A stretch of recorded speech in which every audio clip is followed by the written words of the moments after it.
Hello, friends.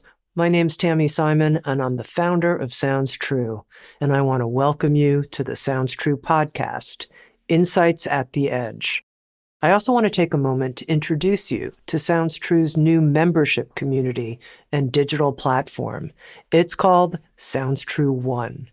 Sounds True One features original, premium, transformational docuseries, community events, classes to start your day and relax in the evening, special weekly live shows, including a video version of Insights at the Edge with an after-show community question and answer session with featured guests.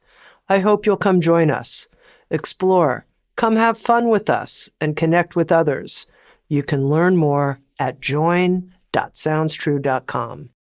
I also want to take a moment and introduce you to the Sounds True Foundation, our nonprofit that creates equitable access to transformational tools and teachings. You can learn more at soundstruefoundation.org. And in advance, thank you for your support. In this episode of Insights at the Edge, my guest is Richard Rohr. Richard Rohr is a globally recognized Franciscan friar and ecumenical teacher whose work bears witness to the deep wisdom of Christian mysticism. I'm so excited that you'll have this chance to hear and connect with Richard Rohr. My heart flows over every time I'm with him. He's the founder of the Center for Action and Contemplation in Albuquerque, New Mexico, an educational nonprofit dedicated to introducing seekers to the contemplative Christian path of transformation. He's the author of numerous books, including the New York Times bestseller, The Universal Christ. With Sounds True, he's created an audio teaching series called The Art of Letting Go, Living the Wisdom of St. Francis. And now he's written a new book. It's called The Tears of Things, Prophetic Wisdom for an Age of Outrage. Richard, welcome. Great to be with you. It's wonderful to be back. Thank you. It's been too long. Forgive my voice. It's aged a lot. It's a little crackly, but lead me where I would love to go. You sound and feel just right to me, Richard. Oh, good. What inspired you to write a book about prophetic wisdom for an age of outrage? You know, when I started the school, the center here in Albuquerque almost 40 years ago, we were written up in a number of national publications, and several of them introduced it as a school for prophets, PHETS, not FITS. And it wasn't a name I would have attributed, and yet it ended up being a major part of what I did teach to most of the students. What was unique about the Jewish prophets? And so, if I can say so, I got rather good at over 38 years understanding what they might be trying to do. And so it's become what I presume is my final book to make clear, because I don't think either Judaism or Christianity has gotten it straight, which is very arrogant of me to think that. But I think they're much more important than either of us imagined.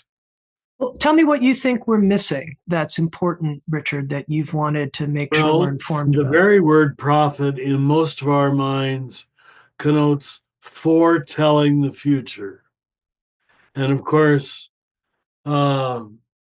Christians made it foretelling Jesus.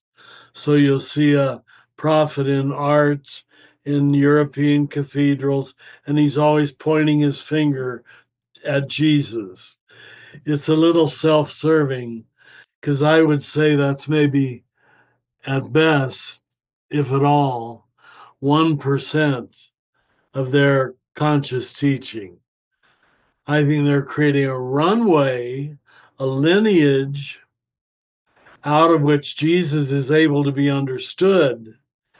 And what I hope I'm doing in this book is reestablishing that runway so people can say, that's why, for Christians at least, that's why Jesus talks the way he talks.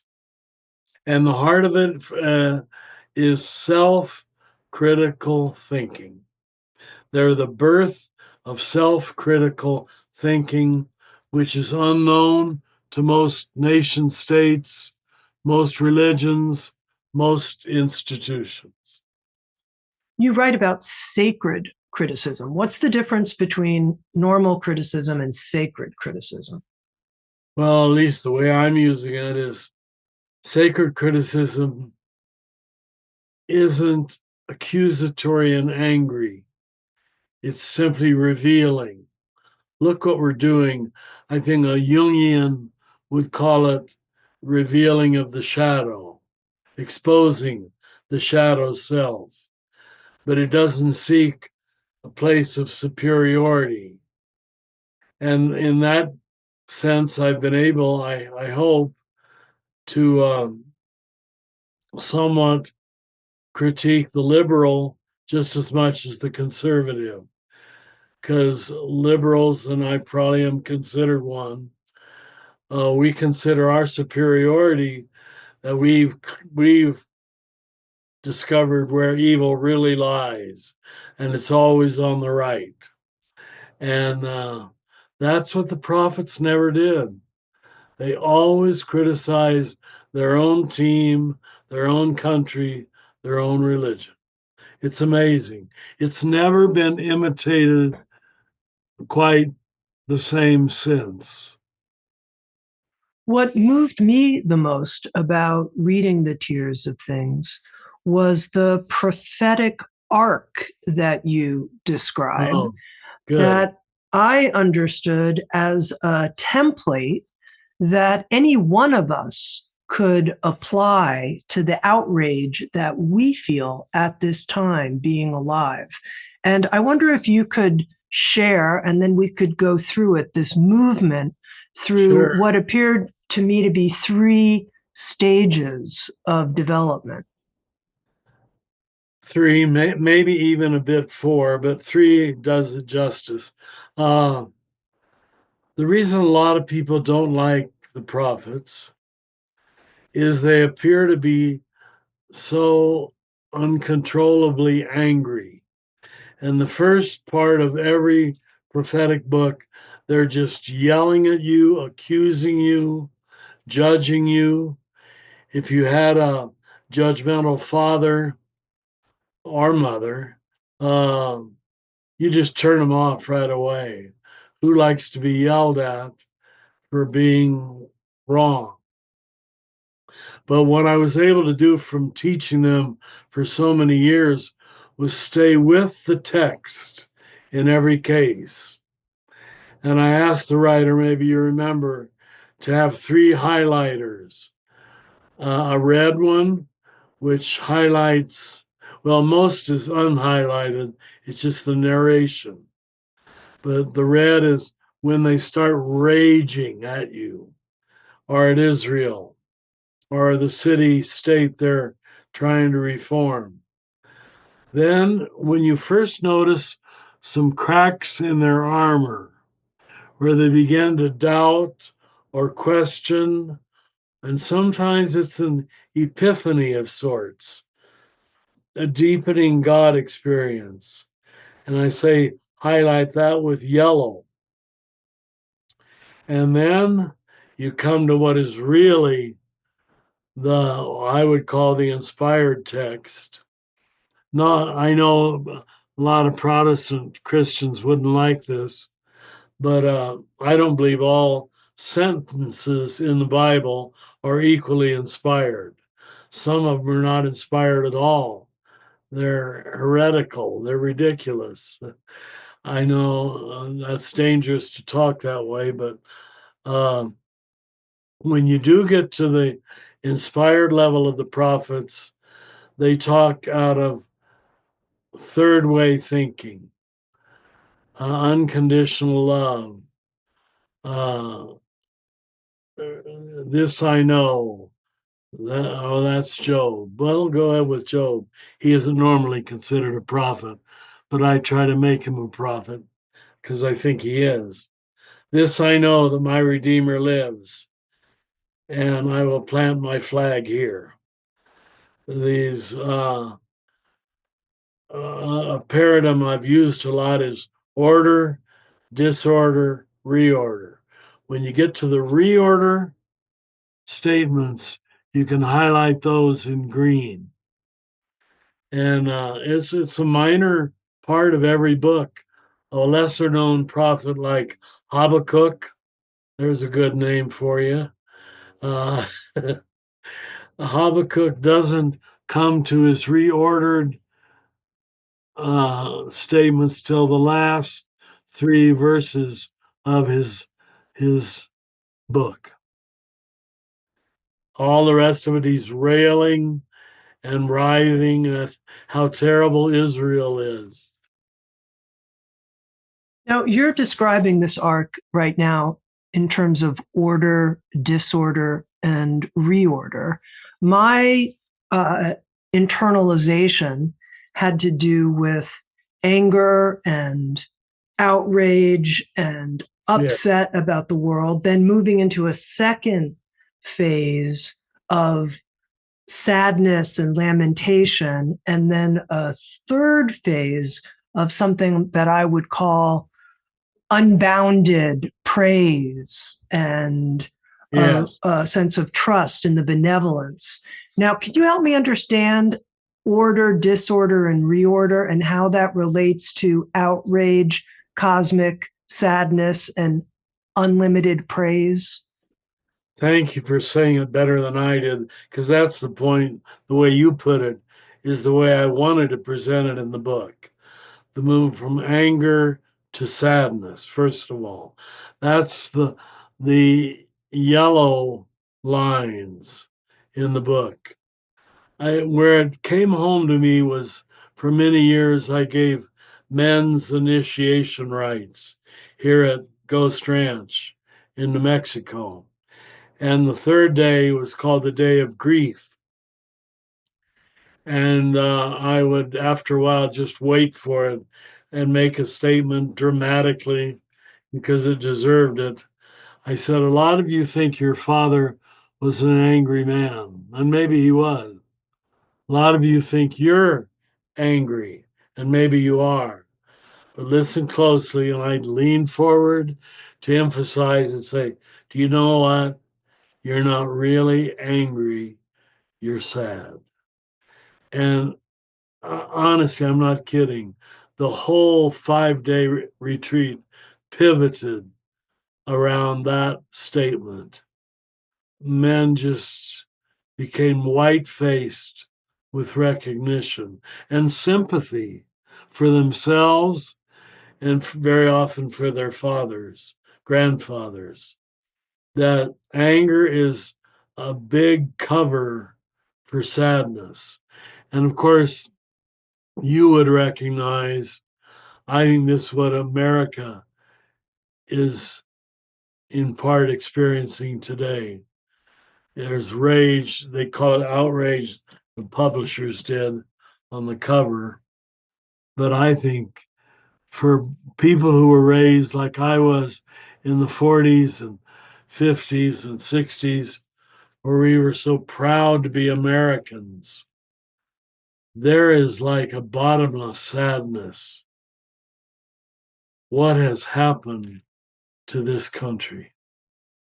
It's it's almost we don't know what to do with it. How could this have happened? How do you process grief? Now this has become, as you know, a whole science. We call it grief work. Uh, it's a different emotion, obviously, than anger is, and you have to deal with it differently. So if you get to the sad stage, you can normally get to the hallelujah, to use the Jewish word, stage, and you don't even know where it comes from. It's not logical. Why am I, in a strange way, even happy? While the reasons for the anger still persist. You still know all that. You have to be angry because so much deserves anger, but you stop being trapped by it. You know, there's a bigger field of knowing, a bigger field of feeling than anger, and it's sadness, which feeds the soul, whereas anger just feeds the ego, in my opinion. Well, what I want to hear more about is this dawning of hallelujah, because I think some people find themselves in grief and mired in grief, especially about what's happening during this time that we're in. And that hallelujah isn't coming in their Isn't coming, no. experience. How can you help that moving through grief, if you will? Well, I'm glad you said that because I'm one of those. I just have to stop watching the news. I can't take it anymore. It it isn't an easy or quick hallelujah. It's a deep and earned one. And you don't know how you earned it, why you deserve to be happy. But I guess if I can use faith language, that there's still a God who can believe in this universe with what we're doing to the planet and what we're doing to one another. You discover the grounds, the foundation of hope, and it has nothing to do with logic. Yeah, it doesn't contradict the anger. You know, in terms of what we teach when we teach contemplation, you have to be a dualistic thinker first. And non-dual thinking, which is mystical or contemplative thinking, is not the elimination of dual, it's the overcoming of it. The war in Gaza, the war in Ukraine, the war in Sudan, the famines in Africa still have every reason to make you damn angry. But you're surprised yourself that you no longer feel trapped by it. There's no logic to it. It's a gift. By going through the anger, through the sadness, not around it, underneath it, or over it. It's the true meaning, if you'll allow me. I think it's the true meaning of conversion and transformation, the transformation of suffering. And you've met people like this who've had hard lives and can laugh readily, heartily, uh, authentically, and it's a well, I use the word in the book, as you might remember.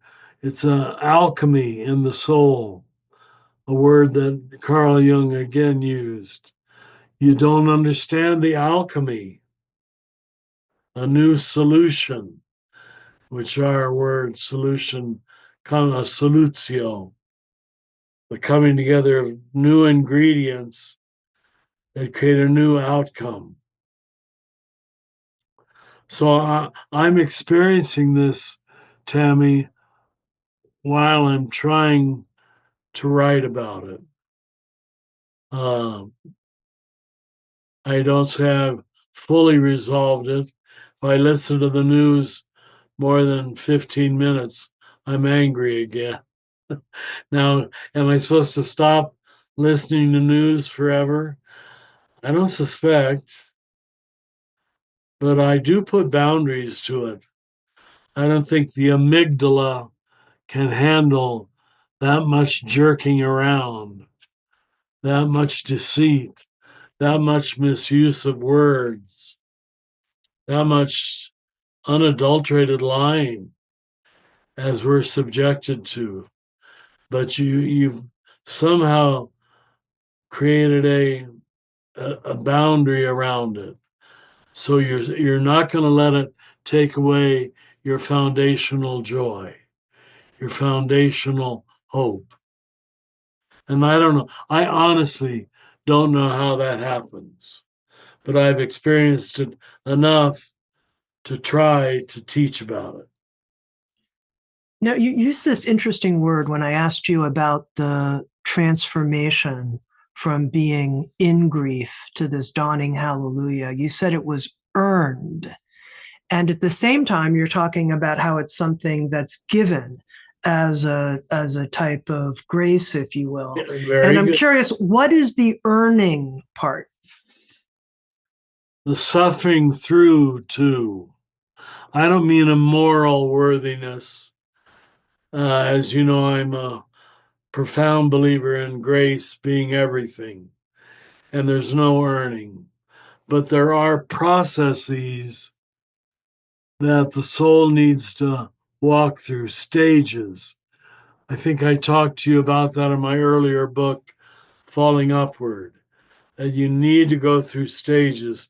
That is a kind of earning. You're such a good listener, because even when I said that word, I thought I shouldn't have used that because that counteracts my own message. I don't believe there's any earning. Well, But it's paradoxical. There's a paradox here. Yeah. that's good. That's enough. Now, you do talk about with this third phase a type of letting go of control that's needed. And I wonder if you could talk some about that personally, because I know that's been a big part of your journey. What should I center in on? I turned 82 this week, so I've had a lot of time to learn about process and staging and coming and going, coming and going. You know the Heart Sutra, Gate Gate, Parasamgate, and that's just a living mantra for me. I've seen so many of my contemporaries pass, so many movements, so many celebrities and people I knew come and go, come and go. Now I'm in line for my going. It's really about letting go of control. And you brought up the Gate prayer, gone, gone, gone beyond. And I'm Yeah, trying to understand your own letting go of yeah, control yeah. process. I have had so much in my life pass. Not any big single death, but just a whole lot of little ones of passing ideas, passing people, passing movements. And I had to learn the art of letting go to be happy, to survive, to get down to the rock bottom of who am I? Now he's gone. Now this idea is gone. Now the way I thought in the 60s doesn't work anymore, or the 70s, or even the 80s or 90s. It's all keeps passing. That's the one great gift of living a long life. I never thought I'd live to 82, but it forces you, if you're observant, to learn the art of giving up control because you have no control over the movements of history, the movements of ideas, the movements of lives.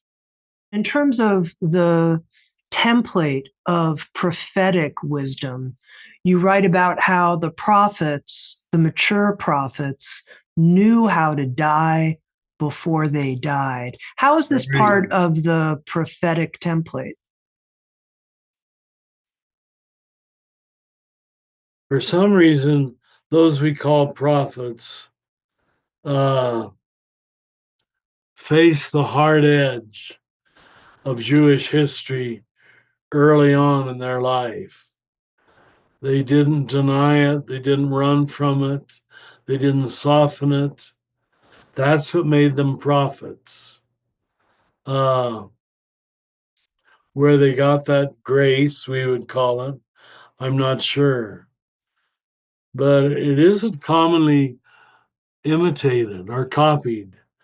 Very few religions, if any, very few nation states, if any, very few institutions have built in positive criticism.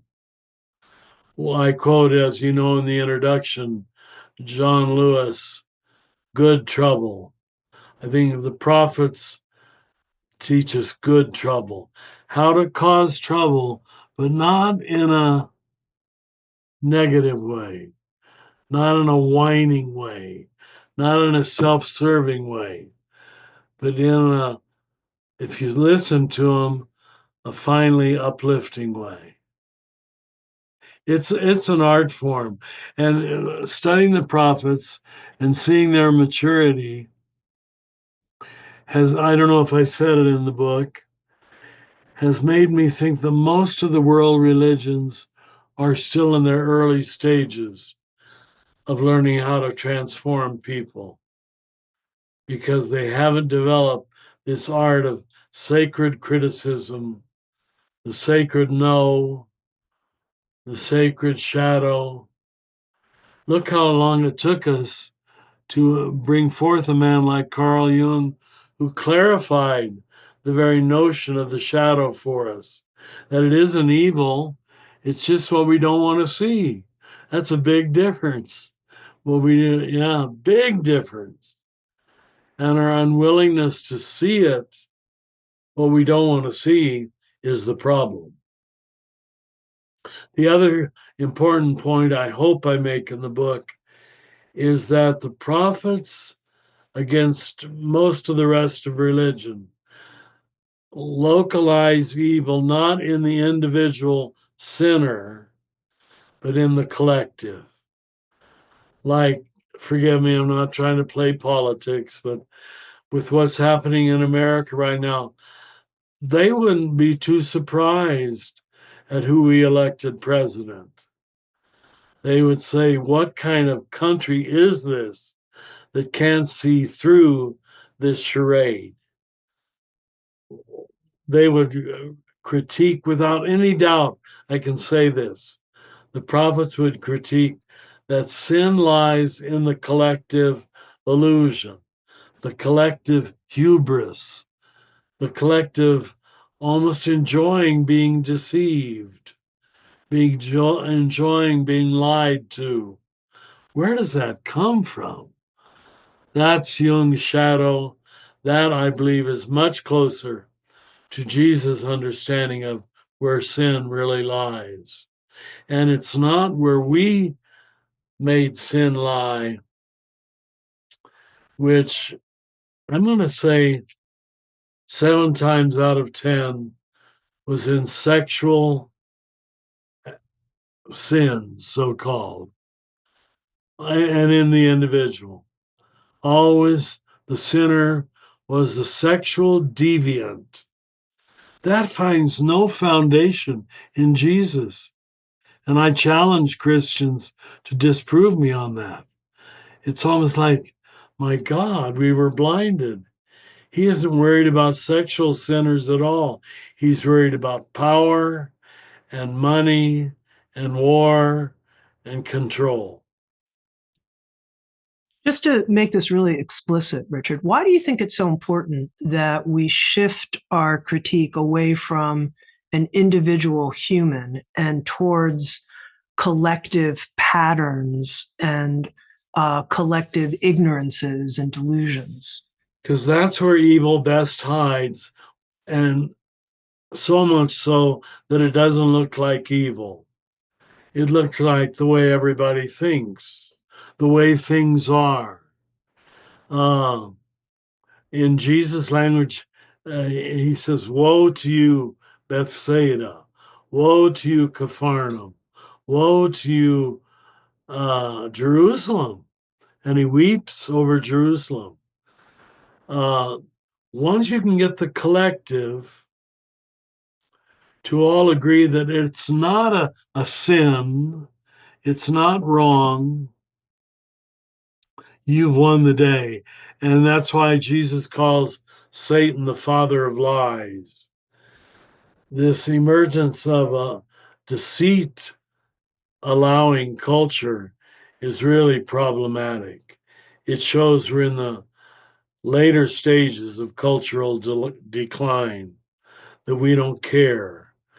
So let me pick on our neighboring state here. Forgive me, my many Texas friends, but the prophets wouldn't waste a moment condemning Joe Blow, who owns a gun. They would condemn the entire gun culture of Texas and the United States that thinks this is a way to solve problems. It's so well hidden. Evil is so well hidden in the collective that it was only the last pope in the Catholic world that created the words structural sin and institutional evil and taught rather authoritatively that's where evil lies. Racism, homophobia, uh, misogyny, they're always collectives that we sort of agree, well, they aren't half bad, you know? There's a good reason for them. That's why that evil can flourish. And to ask a question, what do you mean by the use of the word evil? I think people have different associations. Well, that's a good one. Well, the earliest philosophers that I studied define evil simply as the absence of good. And that sounds like a non definition, but it's really rather helpful because it's saying evil has no substance. Goodness in the Judeo Christian tradition has substance. God created it and it was good. It was very good. Genesis 1 says. Evil is simply not doing that good. Do you understand it? It's an absence, it's a non presence of God. Well, forgive me, I'm primarily trained as a theologian, so I slip into theological language easily, but I hope it's helpful. Evil is the absence of God. Now, we in movies and literature and art portray it as a dark dragon or something like that. That's the best we can do.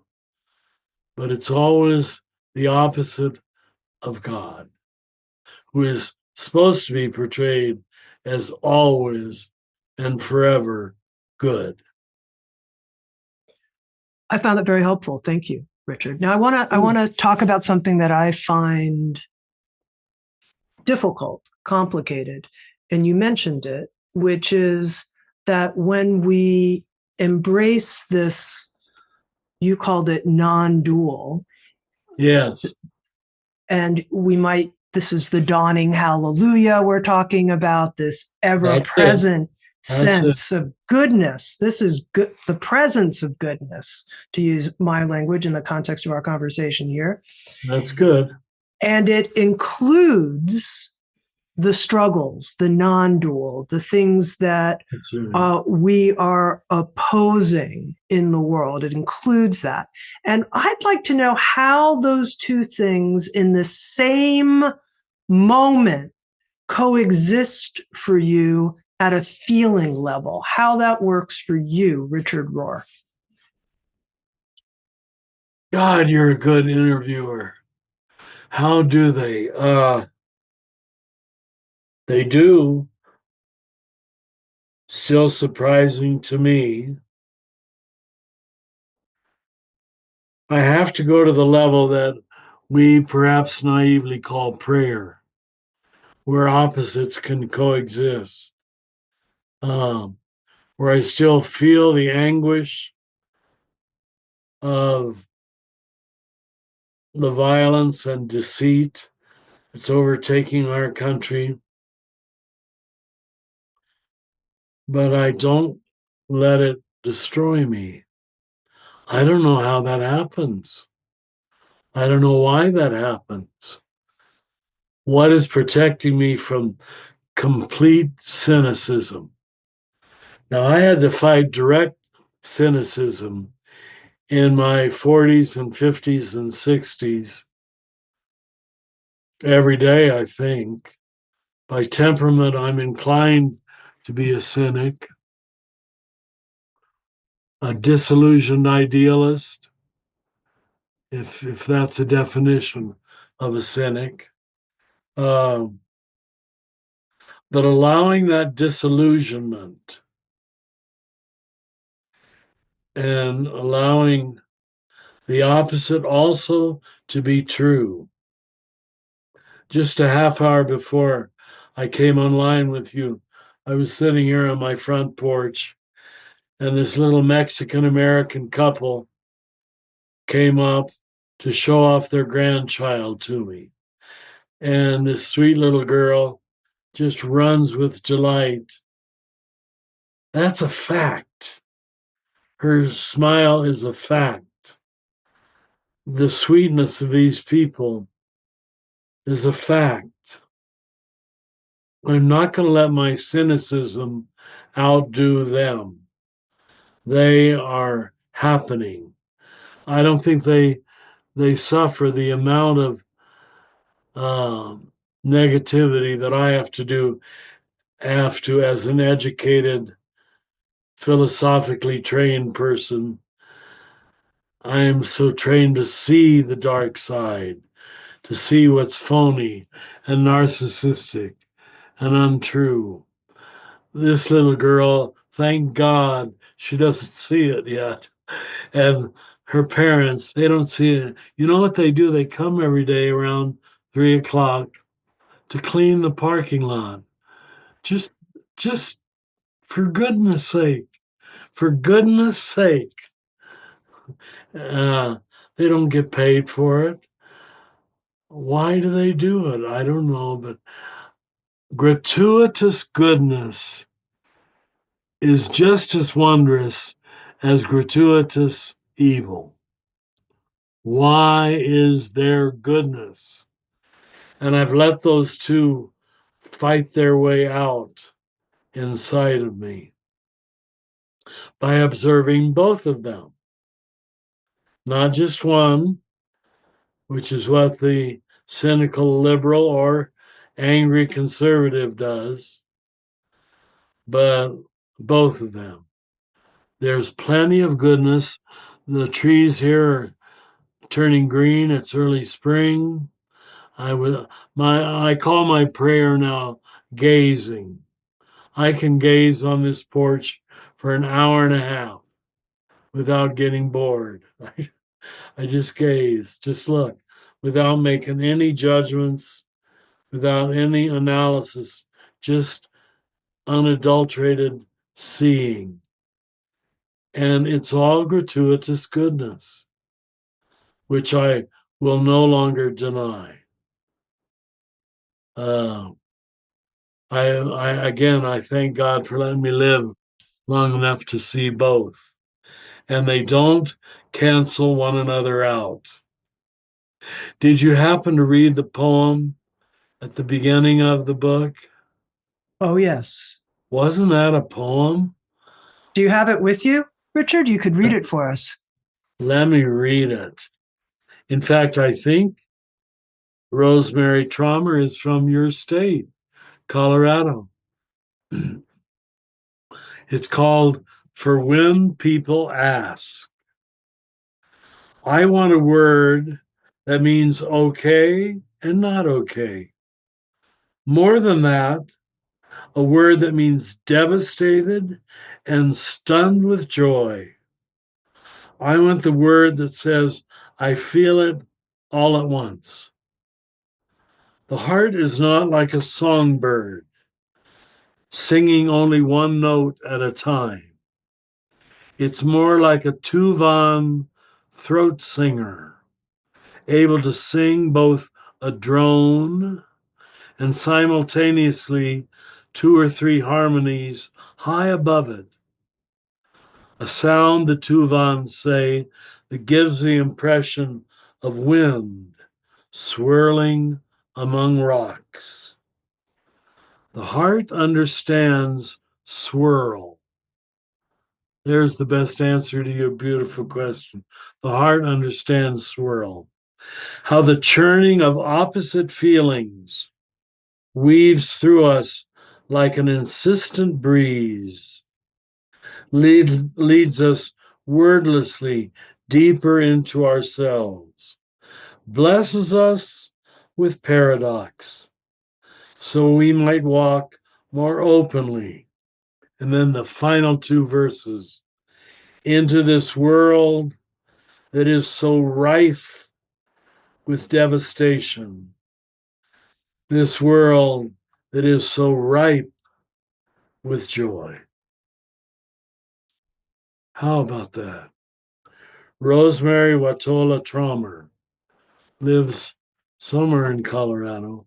I hope to thank her one day personally that she let me use that poem for the frontispiece of the book. Now, Richard, in our conversation, when I asked you about the prophetic template, and I said there are these three stages, and you said three, maybe four, maybe four. I thought I'm gonna have to follow up on that. What do you mean, maybe four? How would you understand that? Well, the ones you and I made more explicit was anger, sadness, gratitude, compassion. The four is actual praise or hallelujah.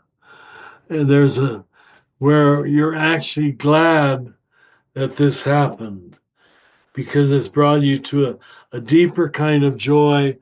Jesus says the joy that cannot be taken from you because it's not logical. So that's the fourth. Yeah. And I'm curious, is there a prophet that you could share with us, that you could introduce us to, that you feel for you in a personal way embodies all four of these phases? And maybe this will be a way that it'll make it real for us. If people are only going to be able to read one, I'd read Jeremiah.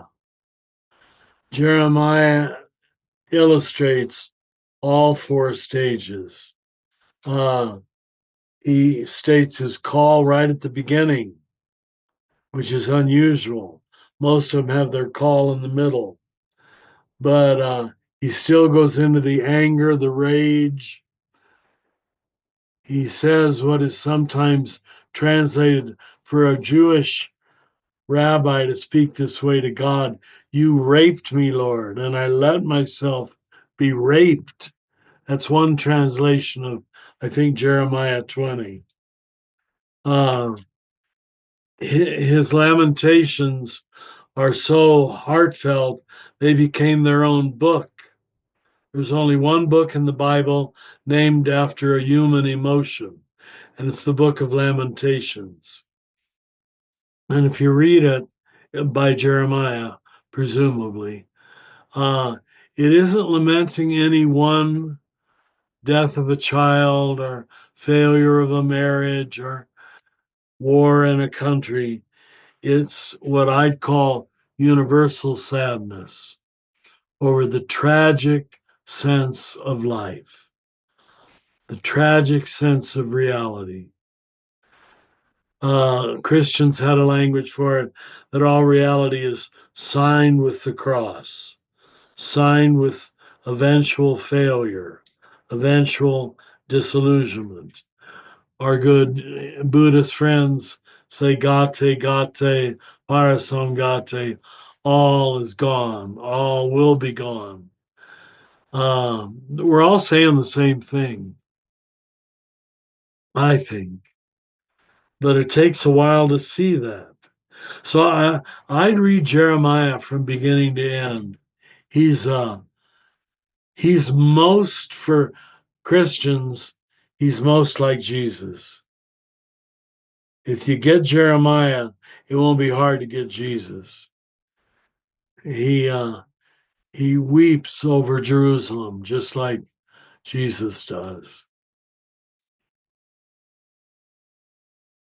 You mentioned that understanding the prophets is part of what enables us to understand and appreciate Jesus.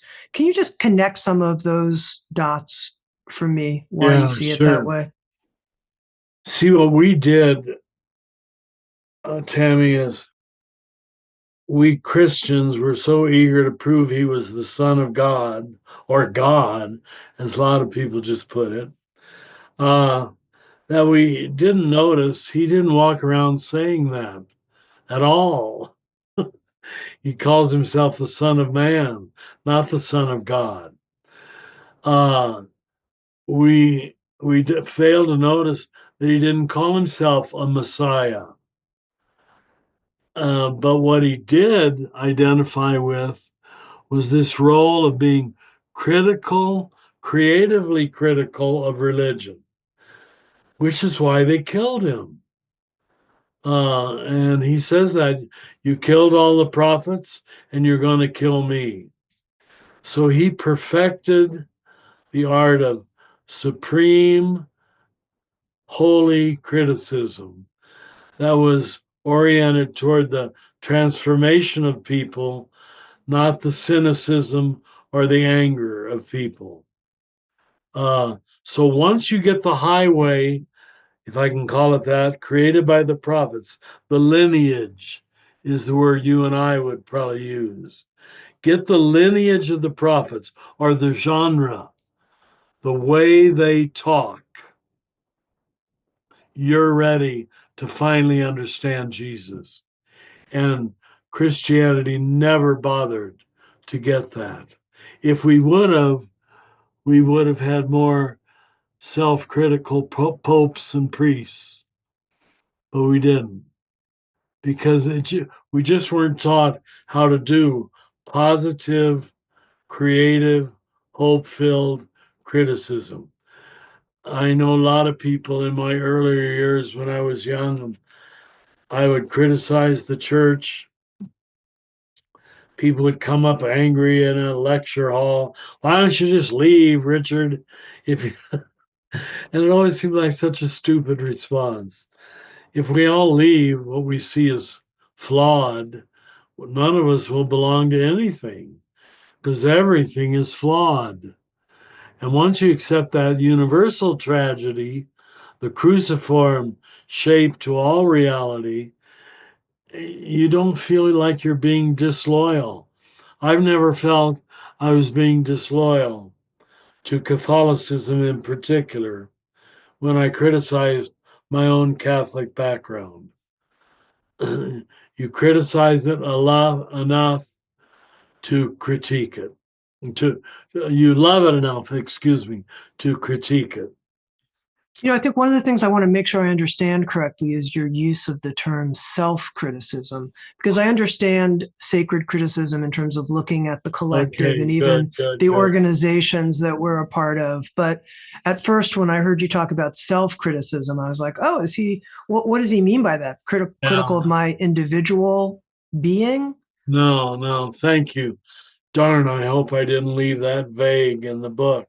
I don't think you did. I think we'll just clarify it Okay, here in this yeah. conversation. Well, as you and I both know, so many people suffer from excessive self doubt, self critique, mirroring the voice of their father or mother very often. By self criticism, I mean the ability to recognize and to name your own shadow self, your own weaknesses, your own blind spots, your own where you can't do it very well, where you're not naturally virtuous. And we all have it. We all do. It's what people hate us for. And we almost got to get into a little, oh, I don't want to say self hatred, but acceptable, helpful self doubt. Good self doubt is what John Lewis meant by good trouble, I think. Good trouble. Enough criticism to make you truthful, enough criticism to make you insightful.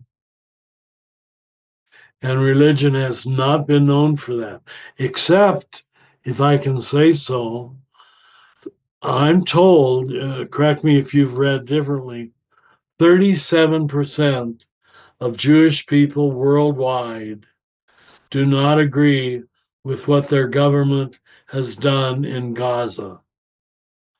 I can't think of any Christian group that would match 37%. So that shows that the prophets still persisted in Judaism by some mirror. They have in my opinion, I'm not a statistician, but Jewish people have a higher capacity, only matched by Buddhism.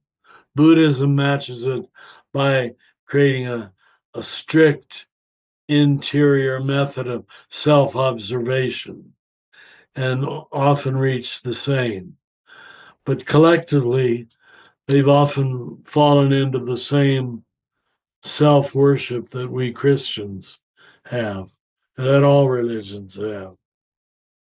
You know, one of my favorite lines in The Tears of Things was that the opposite of faith is not doubt, but Yeah, certainty. And I people, circled that because as someone who, was once called Doubting Thomas, but have a lot of doubt in my life about all kinds of things, a questioning mind. I question thank on a God. journey to deepen my faith. I thought, well, good. Doubt is not so much the issue, it's certainty. So explain what you mean by that, Richard. The love of certainty is too close to love of self, to love of how I presently think, what I have presently agreed to be the truth. And so you can't allow people to worship certainty because it's always my certainty that they just happen to agree with. So the birth of certainty, well, I call it the prophets, but it repeated itself in the Enlightenment, the Protestant Reformation, where they poked big holes in the status quo's way of thinking. Postmodernism would be the form that you and I most suffer from. And I use the word suffer because it makes you a cynic instead of a lover. We don't need more cynics, but you need to go through cynicism. And that's probably the self doubt I've always seen in you, if I can call it the self criticism. It's it's a recognizing that I'm not always right. That's a great freedom to reckon. I don't know how a marriage lasts. And I'm not married, so I don't have the right to say. How does a marriage last if one doesn't develop that gift? I'm not always right. Yeah. Indeed. Okay, I have one final question for you, Richard. At the end of the book, you have a summary of the way of the prophet, the qualities of prophets. You And did read the book. one of the qualities, I was like, I don't know if I know what that means. And I'm really curious about it, is that they are always drawn to higher levels of motivation. And I wanted to understand from your perspective what the highest levels of motivation are. The highest level of motivation, pure motivation. Now, I'm using theological language, is to do something purely and simply for the love of God. Not because it makes me look good, not because it earns me heaven, not because it gains friends and influences people, but simply to give delight to God. That's the highest level of motivation. It can be polluted. It can be bought off. It can be sold. And so the saints and the mystics are always seeking to do things just for God. And that motivation cannot be corrupted, according to many of the mystics I've read. I find it true in my own life. When I can wake up and say, today is for you, not for me, not for the CAC, our organization here, not for America, not for the Catholic Church, not for the Christian religion, but for whoever you are.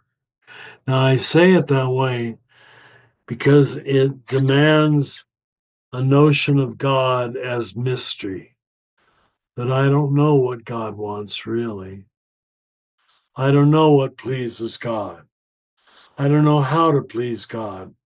The closest the mystics have come is to do it for love, for nothing else but love. That's pure motivation. Now, I know I'm revealing a certain Christian bias, but we learned it from the Jews. And now we're relearning it from Buddhism. They use a different word. They say compassion.